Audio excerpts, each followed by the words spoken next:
nakakaliw na mga kulay ng bulaklak. Kahit pa paano. Diba? Maganda siya. Parang rambutan. Okay, tuloy ko na yung aking paglalakad. Ito yung aking madadaanan. May mga bulaklak, ganyan.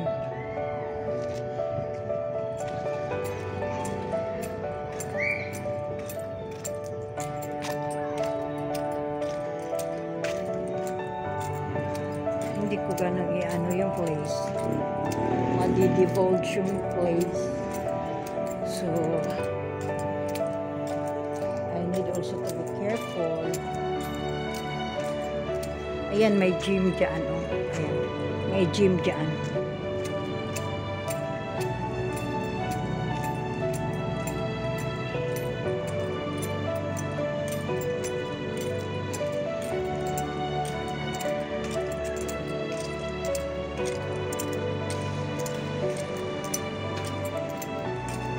May pumasok yung taxi.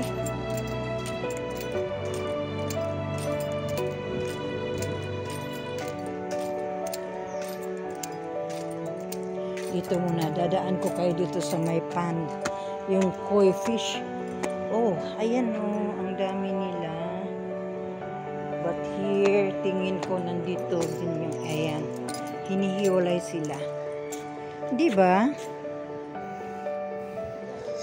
Ang ganda.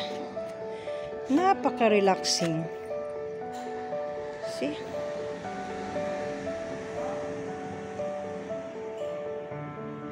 Ayun yung taxi dumaan.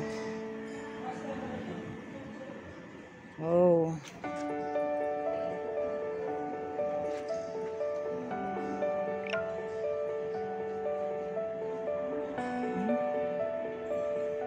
Ang laki ng kulay puti na koi. Oh, may orange. Kasing laki din niya. Okay, iikot ako dito para makita ko siya.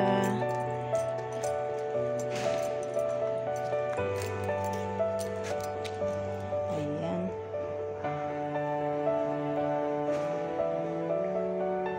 Ang laki na nila. Nakakatuwa.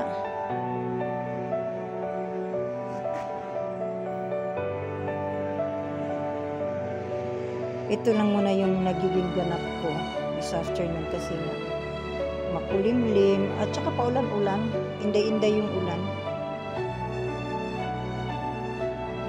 Bumaba lang ako para ma-relax dahil sa nangyaring nabutbot yung aking ginawa.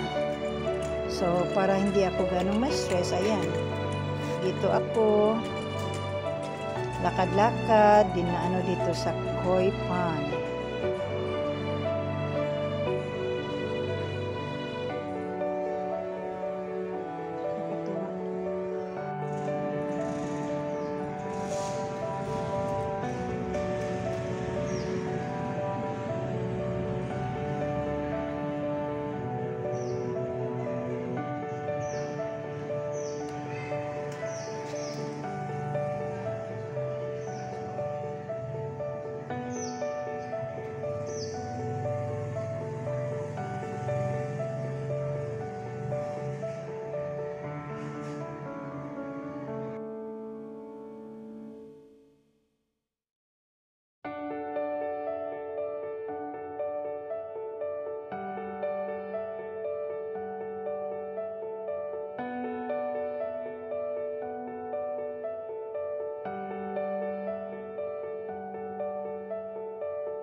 Naaaliw na din ang sarili ko dito sa mga, ayan oh, bunga ng aking tanim.